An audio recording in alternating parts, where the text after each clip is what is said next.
Okay, so as I was studying this week, there are a few very important teachings and ideas that I wanted to share, but then I came across something which I find to be both very exciting, very beautiful, and very important for this week, for this time.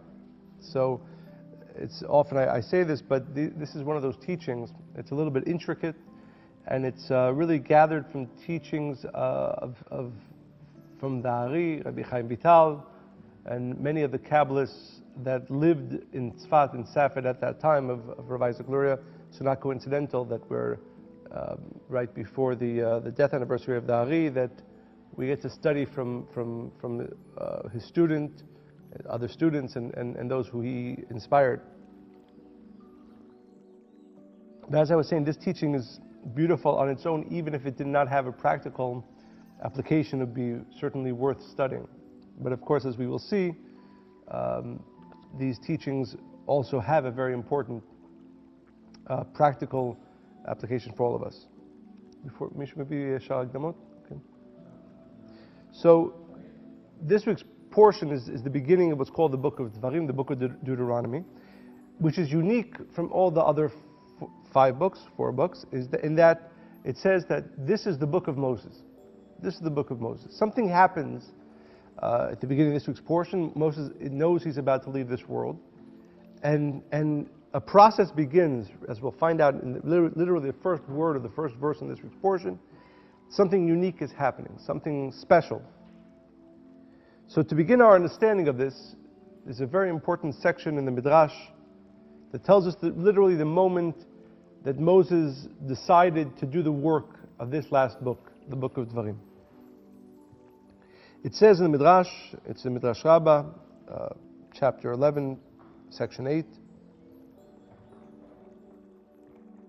בשעה שהגיעו ימי משה להיפטר מן העולם, when the time came for Moses to leave this world, אמר לו הקדוש ברוך הוא, the Creator said to Moses, הן קרבו ימיך. The Creator tells him, your time is coming to leave this physical world.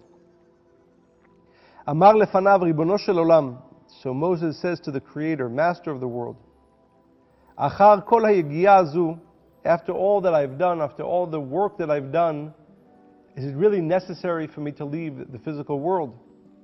אתה אומר לי, הן קרבו ימיך. You're telling me, Moses says to the Creator, that my time to leave this world is coming. He asks, and he bases his request on the verse in Psalms, Lo amut ki echyeh va'asaper ma'aseya. Let me not die, let me remain alive, so that I can tell the stories, so that I can teach the teachings of the Creator. Amar lo, I ata yachol. The Creator tells Moses, I'm sorry, but you will.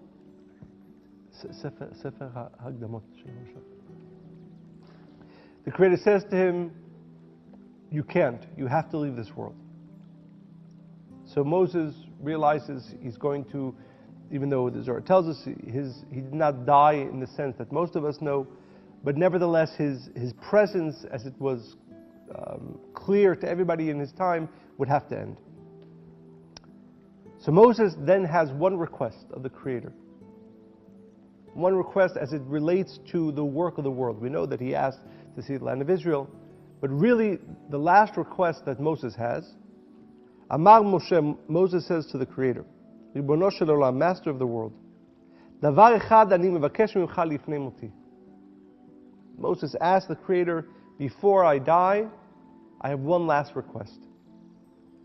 She'ekanes, allow me to enter, v'yibak'u kol ha'she'arim shebashamayim. Let me enter and break through all the gates of heaven. Utehomot, and all the lowest levels, v'yir'u she'ein zulatecha. Let me break through the gates of heaven, through the shells that hide the light of the Creator from this world, and let everybody see clearly the light of the Creator. This is the last request that Moses has. Again, he says to the Creator, let me enter, let me break all the gates, let me go to all the lowest places, and let me allow everybody to see, without any veil, the light of the Creator. Of course, we know this is, and Rav Ashlag speaks about this in the introductions, that the only reason why people fall, why people are in pain, is only because of these veils, these layers upon the light of the Creator. And Moses asks before he leaves this world, give me permission to break all the gates. A very powerful request. If Moses succeeds, he at least creates the path so that every single person can completely connect to the light of the Creator. The Midrash doesn't go on to say exactly what happened, but in the writings of the later Kabbalists we find the work that Moses did. So first we begin with a teaching from a great Kabbalist. His name is Rabbi Abraham Galanti. He was a student of Rabbi Moshe Cordovero of the Ramak, who was the great Kabbalist before the Ari Rav Isaac Lurie that came to Tzfat. By the way, the Chidah says that it was Rabbi Abraham Galanti who was responsible for first erecting the tomb upon the burial place of Rabbi Shimon Bar Yochai. What we, at least the basis of what we see now in Meron, where Rabbi Shimon Bar Yochai is buried, the Chidah says that it was Rabbi Abraham Galanti who was responsible for that. So Rabbi Avraham Galanti, who wrote a commentary on the book of Eicha, which is what we read on Tisha B'Av, it's called Kol Bochim. In chapter 2, verse 21, he says the following. Because we just read from the Midrash that Moses had the desire, asked the Creator, before I leave this world, let me break all the veils, let me break all the gates. When you read in at least as the Kabbalists understand the book of Eicha, the book of Lamentations, it's not the retelling of an old story. It's a connection to both what is causing the world's darkness and problems, and the individual's darkness and problems, and of course the light to remove it. Rabbi Avraham Galanti explains, and once you understand this, you begin to see all kinds of secrets within the book of Eicha, that this request that Moses had, which is, again, for all the veils to be broken, for all the gates to be broken through, this is the entire both discussion and problem that is being spoken about in the book of Eicha and the book of Lamentations. These veils between the world, between the individual and the light of the Creator. But it's important to understand the details of these veils so that we can both understand the process by which we have to break through, and most importantly, but to have that light, to have that energy to break through. So Rabbi Avraham Galanti says, Yeshnam taf kuf nun hei reki'im. How many veils, how many levels are there, how many heavens, as that's translated, between where we are, and these aren't physical veils or physical gates or physical heavens, but rather these are, as we will see, veils created through the negativity of humanity. How many gates are there between an individual and the light of the Creator, between an individual's prayer and the prayer being answered? He says the number is Taf Kuf Nun He, which is 955. And what that means, even before we get to understand this in a deeper way, is that when you pray, when you ask for something, if you're asking for healing for somebody, you ask for assistance for somebody, that prayer has to go through 955 gates in order for that light to then come down. We can understand why so many prayers go unanswered. Because, as we will see, an individual's spiritual place and how much they're both either growing or falling is what influences the strength of these 955 gates. But that's what exists. There are 955 reki'im, as spoken about the Kabbalists in many different places, discussed this. Rabbi Avraham Galanti quotes it, 955 gates between the individual and the light of the Creator. Now, any prayer, any request, any vessel into which you want to draw the light of the Creator, there is an intermediary. It's very important to understand how this process works, called the angel Matat. And this angel, the Kabbalists teach, is the conduit or the force that allows us to break through at least most of these gates. Hamalach Matat, Rabbi Avram Galanti says, this angel called Matat, which of course is a short for Matron, which we don't say the name, Ma'alet kol tfilot derech taf taf kuf nun hei rekiim halalu. It is the work of the angel Matat to take our prayers, to take our requests through these 955 gates. Ulam ein lo reshut la'alot im atfilot rak taf taf kuf rekiim. But even this great angel, Matat, he is not permitted to enter or break through except up until 900 gates. The last 55 gates, he's not allowed to enter. So this creates a problem. This is, again, as we were saying, why prayers don't get answered. Because even if you are able through your prayers to awaken the assistance of this great angel, Matat, he himself also can only bring it up to the 900th gate. The last 55 are still blocked before the prayer, still blocked before the individual. Even that angel Matat cannot enter into the last 55 gates. Ela hatfilot olot misham levadan bli shum malach ad lifnei HaKadosh Baruch Hu. The last 55 gates, they have to elevate without the assistance of angels, because no angel is even allowed in those last 55 gates. And based on this secret, which is the secret, again, 955 gates, the first 900 gates can be broken through the angel Matat. The last 55 gates cannot be broken through, but if the angel brings the prayer or the request or the vessel for light up until the 900th gate, then often it will go through the last 55 with the assistance only of the light of the Creator. As I was reading this, there's a section in the song that we sing in the third meal of Shabbat. We say, Tikrav rinati lefanecha Hashem, which literally means, may my request come close to the Creator.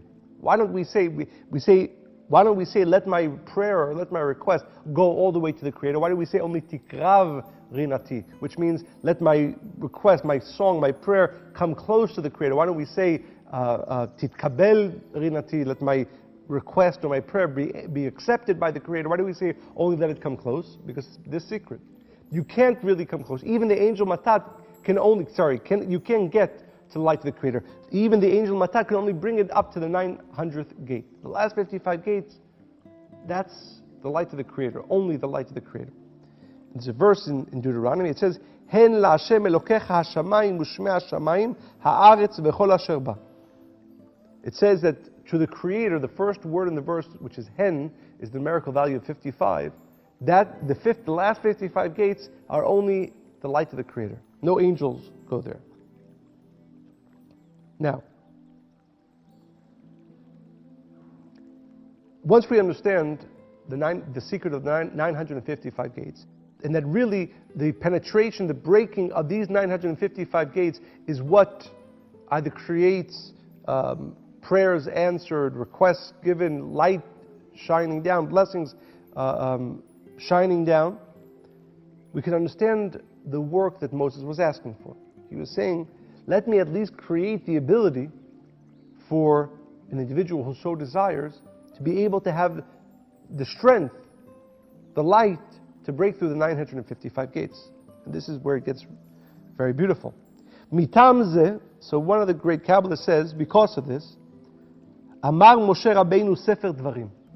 The whole purpose of the book, the book of Deuteronomy, which we begin on this Shabbat, and because it's the seed, all of this light is there, the entire purpose was only one. All the letters and all the words and all the verses have only one purpose: to create our ability to break through the 955 gates. Sheyesh bechol hasefer. So how many verses are in the entire book of Deuteronomy? Now we all know, of course, there's 955 verses in the entire book of Deuteronomy. Why? Because the entire purpose of the book of Deuteronomy And therefore each verse, beginning from the first all the way to the end, their purpose, each one of the verses, and that's why it says, by the way, the Yehudi HaKadosh, one of the great Kabbalists, Rabbi Yaakov Yitzchak of Peshiska, would read at least one verse from the book of Deuteronomy every day, because each one of these verses breaks through one of the gates. בכל ספר דברים יש בדיוק תקנ"ה פסוקים, and therefore there are exactly 955 verses in the book of Deuteronomy. כי בכל פסוק שאמר בספר דברים נתכוון לבקוע בו רקיע אחד. Because the consciousness of Moses and the work of Moses, and now we understand the uniqueness and the power of the book of Dvarim, the book of Deuteronomy. This explains many other secrets. Why, for instance, on the night of Hoshana Rabbah, when we're preparing our year, we read only the book of Deuteronomy, because it is the book of Deuteronomy that has the power to break through all the gates. Even if Chas v'Shalom somebody has negativity, judgment, dinim that are Chas v'Shalom coming to him, by the reading of the book of Deuteronomy, we are able to break through all 955 gates. כי בכל פסוק שאמר, as Moses says every single verse, נתכוון לבקוע בו רקיע אחד. His meditation was the code, they are codes to breaking through one of the 955 gates. ולכן אמר בדיוק תקנ"ה פסוקים. And that's why Moses said exactly 955 verses. כדי לבקוע את כל תקנ"ה הריקים, to break through all the 955 veils that are called heavens that stop the individual from connecting to the light of the Creator. Now, it's a little bit more detail, but it's beautiful. There's a verse in Deuteronomy, it says, Re'u ata ki ani anihu. Apropos seemingly of nothing, there's a verse the Creator says, see now, Re'u ata ki ani anihu, that I am the Creator. Re'u ata ki ani anihu. See now. What's now? It doesn't seem. It's not talking to not simply talking to the Israelites then. It's talking to us now. What is the meaning of that verse? What is the now that it is referring to?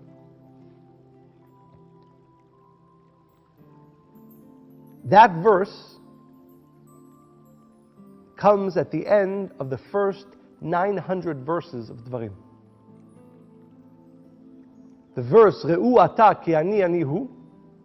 When the Creator says, now you can see the light of the Creator, that's after the first 900 verses in the book of Deuteronomy. As we said earlier, the Kabbalists teach that up until the 900 gates is where the angel Matat, for instance, can enter. The last 55 is only dependent on the light of the Creator. So after the first 900 verses of the book of Deuteronomy appears the verse, Re'u ata. Now, after you've broken through the first 900 gates, now you can come to see that it's only the light of the Creator, because the last 55 gates are only the light of the Creator. No angel even is allowed in, through there. ומאותו פסוק ואילך עד גמר התורה יש נ"ה פסוקים כנגד נ"ה רקיעים העליונים. And from that verse onwards, it's 55 verses, each one relating to one of the last 55 gates.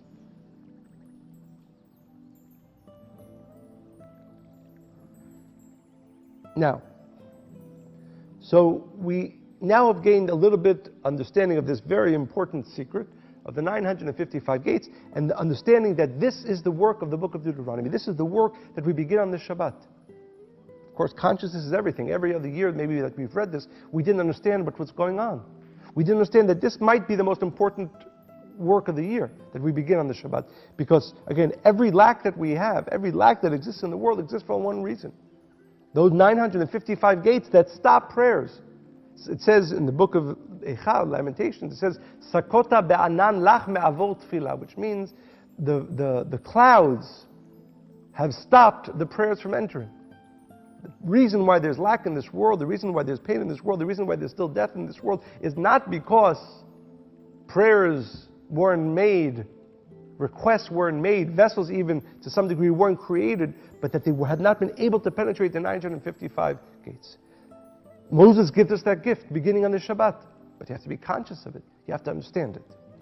So that's a basic understanding of the secret of 955 gates, the work that we're beginning on the Shabbat, and the gift that Moses gives us to enable all of us, every single one of us, to penetrate these 955 gates. As I said, as you start thinking about this, so many of the secrets become clearer. We know that, for instance, the last 8 verses in the book of Deuteronomy I spoke about it last year or the year before. There's a whole discussion about who wrote them, because it speaks about the death of Moses. But we know that Moses wrote the entire Torah. How could if he had died, how can he be writing those 8 verses? But really, those last 8 verses are the level of Bila Mavet Lanetzach, the level of immortality. Because once you enter into the last gates, that's Bila Mavet Lanetzach. That's the removal of death. And therefore, as you get closer, certainly past the 900th verse, up until the last 55 verses, you get closer and closer to the energy, to the light of Bila Mavet Lanetzach. Now I want to take this secret and understanding and relate it directly to our spiritual work. And this is from a student who was a student and you'll notice in the writings of the Ari, very often the name Rabbi Meir Paporish comes up. He wrote a book called Mesilot HaChochmah, within which he discusses many of the secrets of Kabbalah. And he says this: Ki daled hayesodot, esh, ruach, mayim, ve'afar. We know that everything in this world, every person even, is made up of 4 elements: esh, ruach, mayim, and afar, fire, air, water, and dirt or ground. These 4 elements, as we will see, both have a positive aspect and a negative aspect. But every human being is made up of these 4 elements. Daled hayesodot esh, ruach, mayim, ve'afar. These 4 elements, which are called in the Hebrew esh, ruach, mayim, and afar, fire, wind, water, and ground or earth, their numerical value is Gematria Taf Taf Kuf Nun He. Their numerical value is 955. Because the secret of these 4 elements is the secret of these 955 gates. How? But first, he says one more thing. V'gam arbat hamalachim hamemunim al daled yesodot halalu. The Zohar in Pinchas says that these 4 elements have an angel. 4 angels that control these 4 elements. Those 4 angels are Michael, Gabriel, Nuriel, and Raphael. What's the numerical value of those 4 angels? The Gematria, he says, Taf Taf Kuf Nun He, 955. How beautiful is that? So, 955 gates, which is also the numerical value of all the verses in Deuteronomy, which is also the numerical value of the 4 elements of the world: Esh, Ruach, Mayim, and Afar, fire, wind, earth, and ground, and the 4 angels, Michael, Gabriel, Nuriel, and Raphael, which control these 4 elements. V'lachen heyot daled malachim elu memunim al daled yesodot. Because these 4 angels are the ones that control these 4 elements. Ushnehem v'sarehem Michael, Gabriel, Nuriel, Raphael. These 4 angels. Lachen tireh dechush ben hadedein kechush ben hadedein. And that's why they have the same numerical value.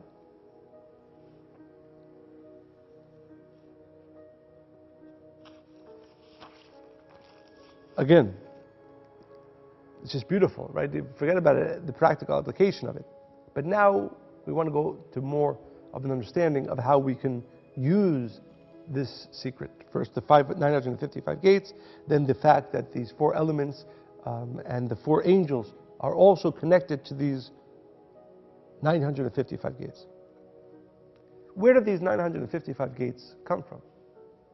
It says in the Midrash, when Adam and Eve were first created in the Garden of Eden, it says, "Vayishmeu et kol Hashem Elokim mitalech bagan leruach hayom." It says that Adam and Eve heard the voice and the spirit, the light of God in the Garden of Eden. Ein ktiv kan ela mitalech. The Midrash says, it doesn't say that the Creator was as if speaking from above into the Garden of Eden, but rather the entire light, the entirety of the light of the Creator rested in the Garden of Eden. Ikar shchina batachtonim hayta. Because before the sin, there were no veils, there were no gates between Adam and Eve and the light of the Creator. There was direct contact. Kivan shechata Adam harishon. when Adam sinned, nistalka shechina, then the light of the Creator started elevating. 1 gate, 2 gates, 3 gates. And as man kept on falling, more gates became added. Until the end, when man, either the individual or the collective, fell so much that the 955 gates became created. And it's really beautiful. Again, the way the Midrash said, you can literally just imagine it, right? As Adam begins to fall and continues to fall, the gates just like in the movies, like when gates start quickly closing down behind the individual. This is what happened after the sin of the Garden of Eden. This is, by the way, at the time of Sinai, the revelation of the light of the Torah at Sinai, the gates were taken away. The golden calf, the 955 gates come back. This is the most important work. This is the secret of life. If you're able to break away remove the 955 gates, you're able to achieve immortality. So we have to understand that these 955 gates aren't some creation that creates. You know what? I feel like it. When I create man, I'll put man down here, and I'll put 955 gates between them and me, and they'll have to somehow find a way to connect to me, to get my light. But rather, the original creation was mitalech. The light of the Creator was inside the Garden of Eden. No gates, no barriers between man, Adam and Eve, and the light of the Creator. It was only after the sin that these 955 gates start being created. And every time humanity came close to the end, such as at Sinai, the gates disappear. And then they fall again, the gates begin to appear again. And therefore Moses, before he leaves this world, says, my work in this world is give me a chance. This is his last request. At least to create a pathway to break again these 955 gates. Now, once we understand that it was the sin of Adam that created these 955 gates, we understand another beautiful aspect of this. We said earlier that the angel Matat is the angel that can break through the first 900 gates. How did he get that power? And really, who was he? Who was he? It says in Bereshit, in Genesis, ויתהלך חנוך את האלוקים ואיננו כי לקח אותו אלוקים. It says Hanoch was walking with God. He was deeply dedicated to his spiritual work, and he achieved elevation of complete connection, as Rav Ashton calls dvekut, unification with the light of the Creator. And it says he then disappeared.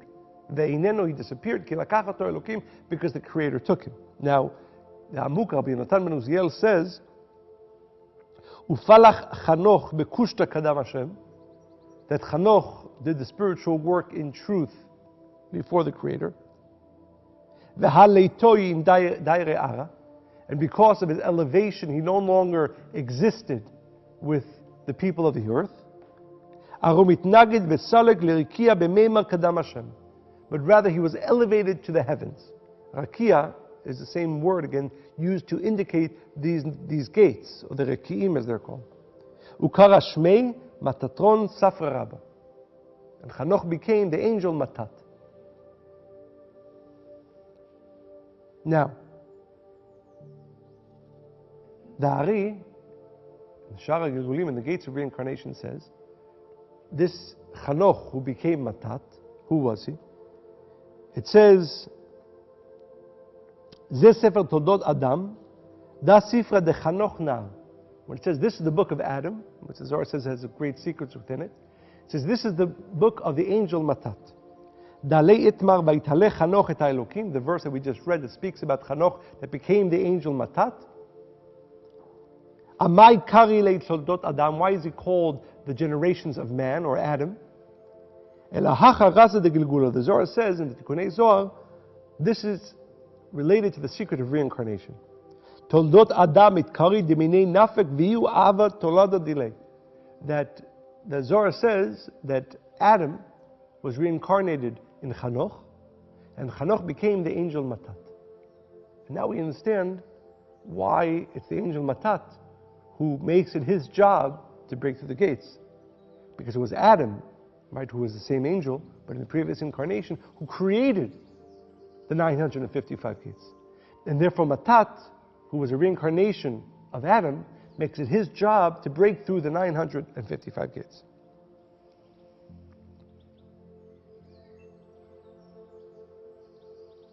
Now we go to Rabbi Chaim Vital, of course the great student of the Ari.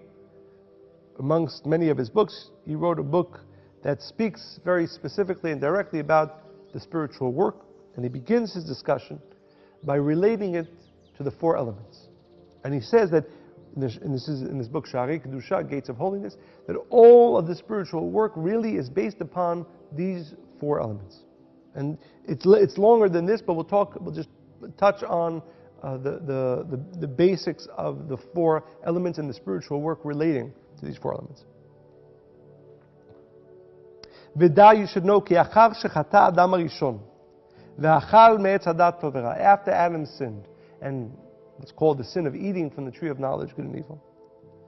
Chubru nafsho v'gufo gam hem kol echad mitov v'ra. Whereas man, Adam, Eve, were first created with only the positive elements of fire, air, water, and earth, after the sin, the negative elements, aspects of fire, air, water, and earth came attached to man. ועל-ידי הרע והזוהמה שהטיל בהם גרמו להם חולאים, because if a person is connected only to the positive aspects of the four elements, then even in a physical level, he can't get sick. Even in a spiritual level, he can't get sick. Sickness, disease, either physical or spiritual, comes from an attachment to the negative side of the four elements. So as we said, there's the perfect or the pure four elements, and then there is the negative aspect of the four elements. Adam and Eve, before the sin, were connected to the pure, perfected aspects of the four elements. After the sin, they became connected to the negative elements, the negative part of these four elements. Once a person becomes connected to the negative side of these four elements, then, chas v'shalom, as Rabbi Chaim Vital says, garmu lahem cholaim unegaim, they brought upon themselves sickness, umita lenafsham ulegufam, and death to their body and to their soul. V'zeh shekatuv, and he says, and therefore it says, ki biyom ochlecha mimeno mot tamut, when you eat from the tree of knowledge, meaning when you bring upon yourself a connection to the negative aspects of the four elements, mot tamut, chas v'shalom, you bring death, mitat ha-nefesh umitat ha-guf. When a person is attached to the negative side of the four elements, then chas v'shalom, he brings upon himself the power of sickness, chas v'shalom, and the power of death. So what is the work of each one of these four elements?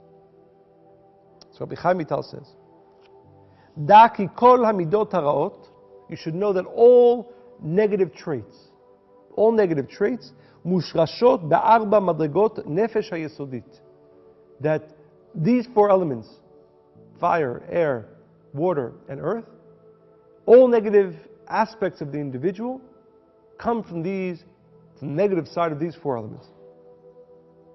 Mitzad hara be'aklipa asher ba, from the negative side of these four elements. Velachen, therefore he says, kol hamidot haraot, all the negative traits that a person has, that exist in the world, nechlakot la'arba minim. You will see that each one of them relates to one of these four elements.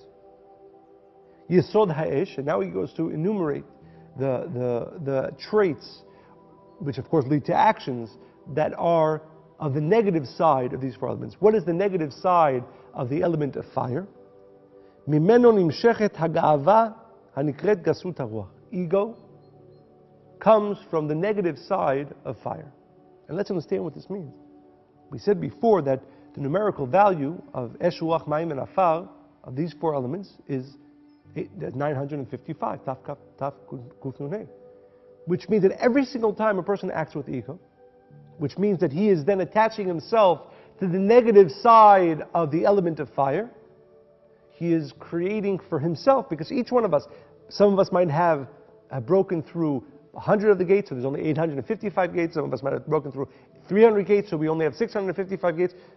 But every single time that a person acts with ego, what he is doing, he is attaching himself to the negative aspect of the element of fire. And through that attachment creates another gate. Ubichlala hakas. Within the negative traits of the element of fire is also anger. Anger comes from ego. Every time a person becomes angry, he strengthens whatever that number is, those 200 or 300 gates that are related to the element of fire. He creates them to be strong for him, so that chas v'shalom, his prayers and his requests and his needs can't be filled. Every single time, and we'll talk about the other three elements as well, but every single time a person does a negative trait, negative action that is related to the negative traits, or as the Rabbi Chaim Vital calls them, the klipot, the negative aspects of the yisod ha'esh, of the element of fire, he creates gates of the 955 gates that do not allow his requests, his prayer, his needs to be answered. Yisod haruach, what are the negative aspects of the element of air? Mimeno nimshach dibur hanikra sicha betela.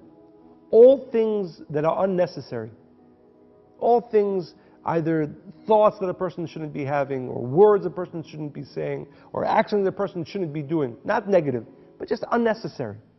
Because as the wind, sort of just, in the negative aspect of it, just is there and goes, it doesn't have an effect. Any action that a person does, an unnecessary speech, unnecessary action, unnecessary thoughts, that, every single one of them, attaches the individual to the klipot, to the negative aspect of ruach, of the element of wind, of air, and, as we said earlier, creates whatever those gates are, 200 or 300 strong gates that chas v'shalom stop his prayer, his needs from being answered. Yisod hamayim, the element of water. What are the negative traits that are associated with the element of water? Mimeno ta'avot, all desires, negative desires, desire to receive for the self alone, all selfish desires derive their energy from the negative aspect of the element of water. Again, so every single time a person uses the negative aspect, connects him or herself to the negative traits of water, which, as we said now, is any awakening of desire that is only of the desire to receive for the self alone, only selfishness that manifests in action. Every single action like that, again, strengthens those gates that are related to the element of water. Yisod ha'afar, the earth, the element of earth. What are the negative traits, Rabbi Chaim Vital says, of the element of earth? Mimeno midat ha'atzvut b'chol pratav. Sadness. Sadness draws its strength, its energy, from the negative side of the element of earth. And the earth, it draws down. So any sadness, any lack of appreciation comes from the element of earth. Sometimes a person can't control it, but sometimes he or she can. Any sadness that a person allows himself to wallow in, right? Sometimes a person can't control the initial thought of sadness for whatever reason.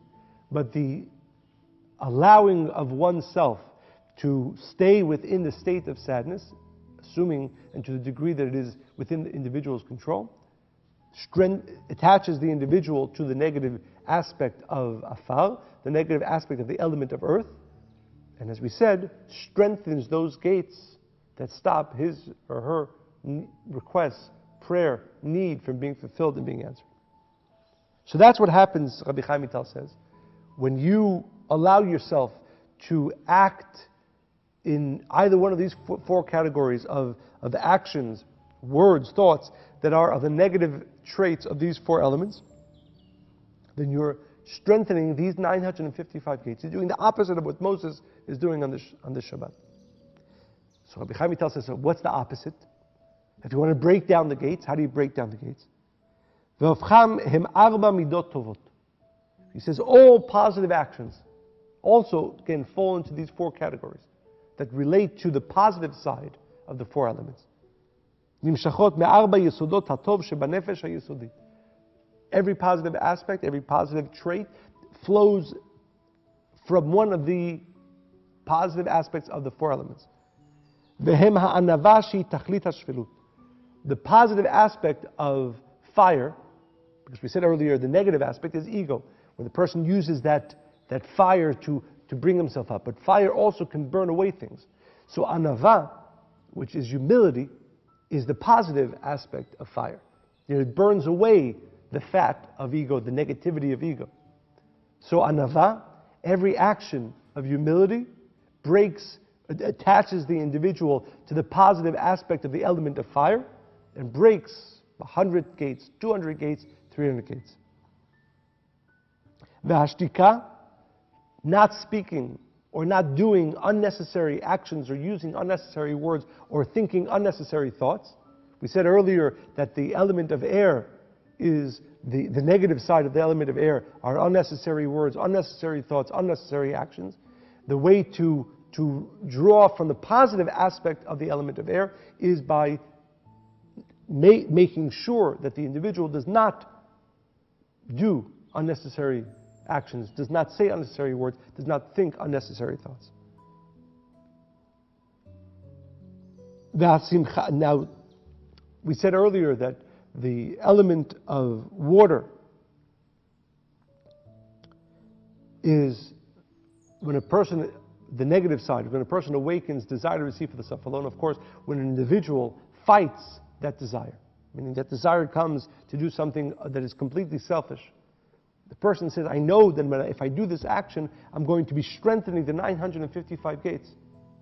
Conversely, if I fight this desire, I literally break down some 10, 20, 100, 200, as the ones that relate to the element of water, which, as we said, the negative aspect of it is the awakening of desire to receive the self alone in action. The positive side of it is when you fight that negative force, that negative awakening of desire, then you attach yourself to the positive aspects of the element of water. How do you attach yourself to the positive element of earth? Hasimcha hatadirit bechelko. When a person awakens consistently, joy about what he has, appreciation for what he or she has, ki kol de'avdin min shmai letav, and comes to the consciousness and pushes himself to be constantly in the consciousness that this is coming from the light of the Creator and this is for the good.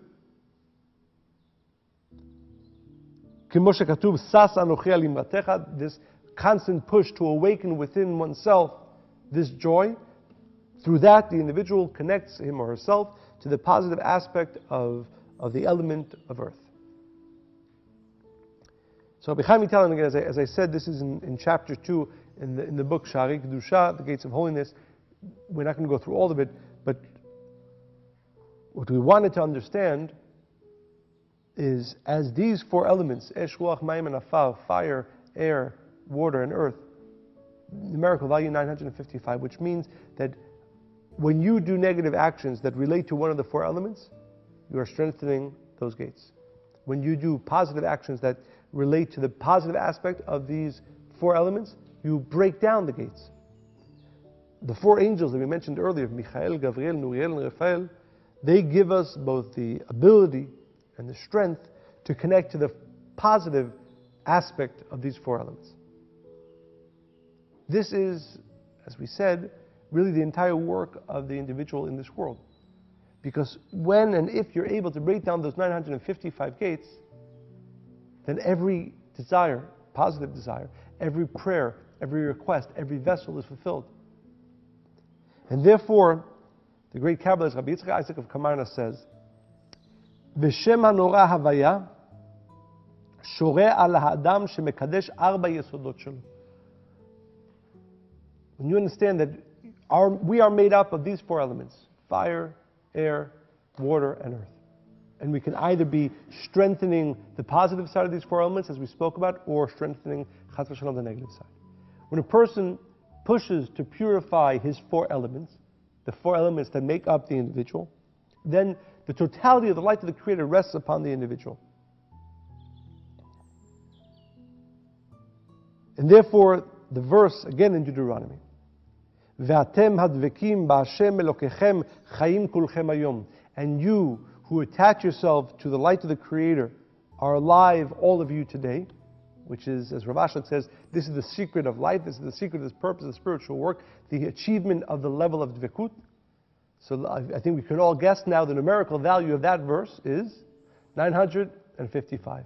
Because the purpose of our spiritual work is to purify positive elements of the Esh Ruach Mayim and Afal, the four elements that make up the human being.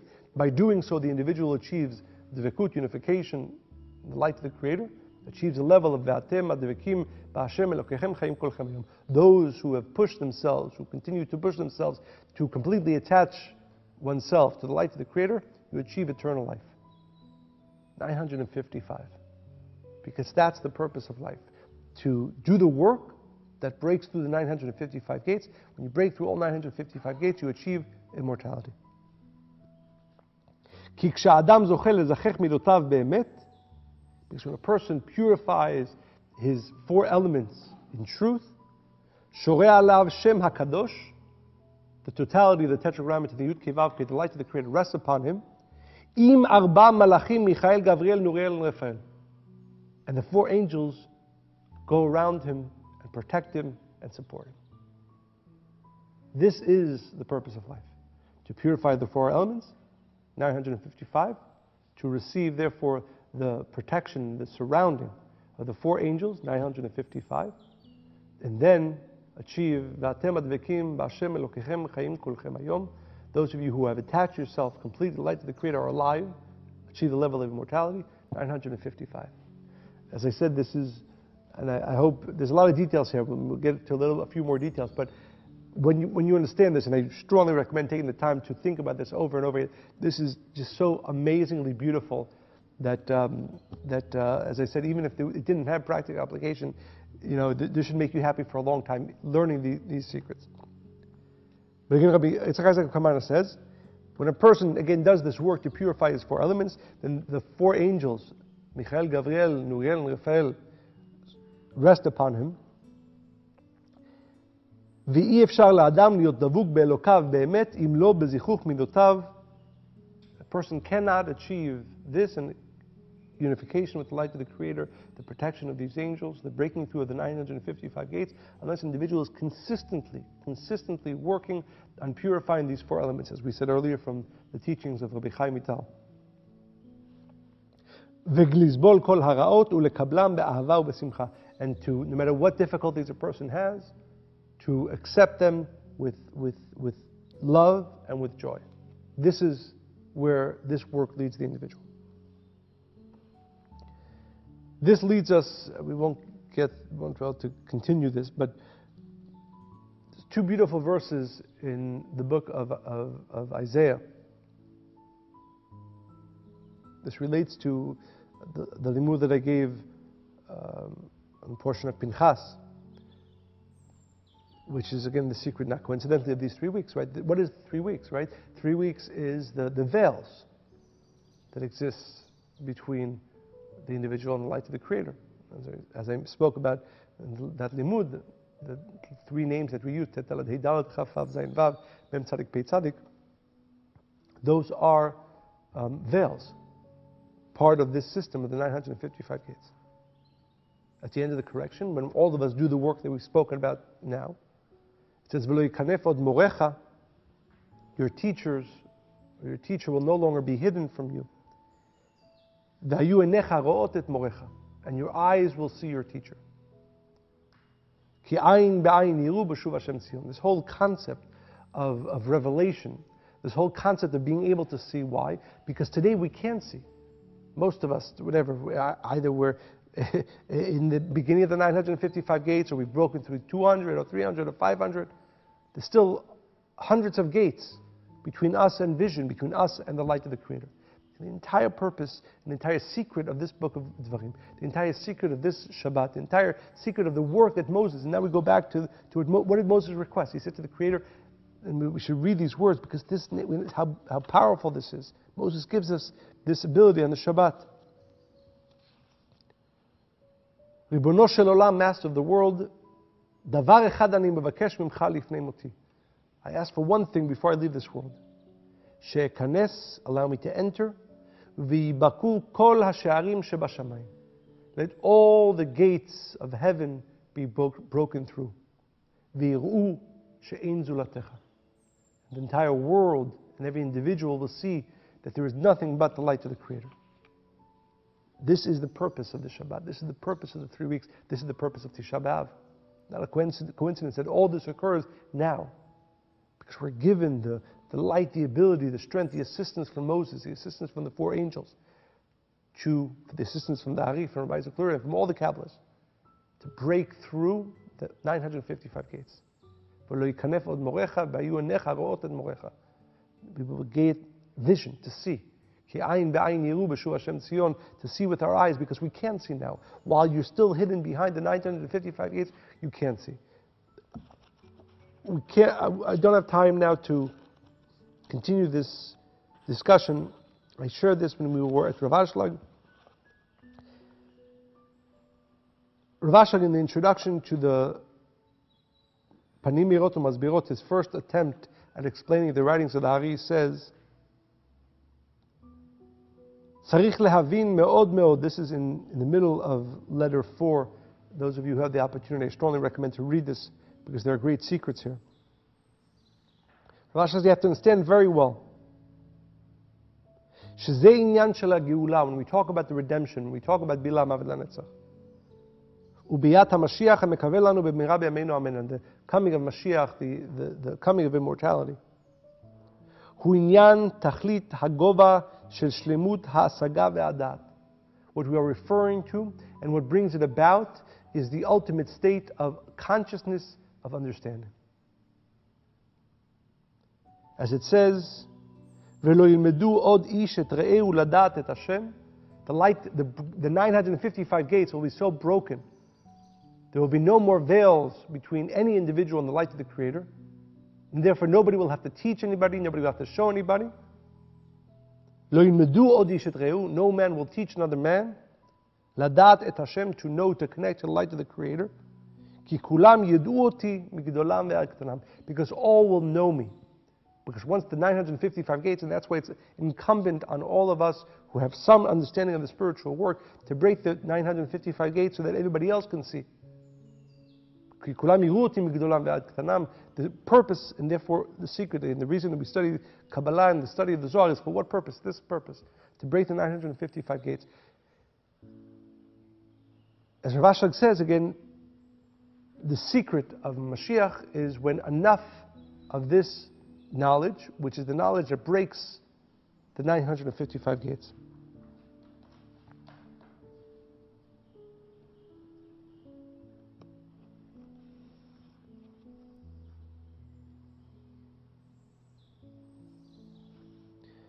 Again, I'll just read one last section here, which is very, very important. Ve'al ken Rav Ashlag says, and therefore, להתפשטות גדול של חוכמת האמת בקרב העם אנו צריכים. Therefore, he says it's so important that this wisdom becomes disseminated as widely as possible.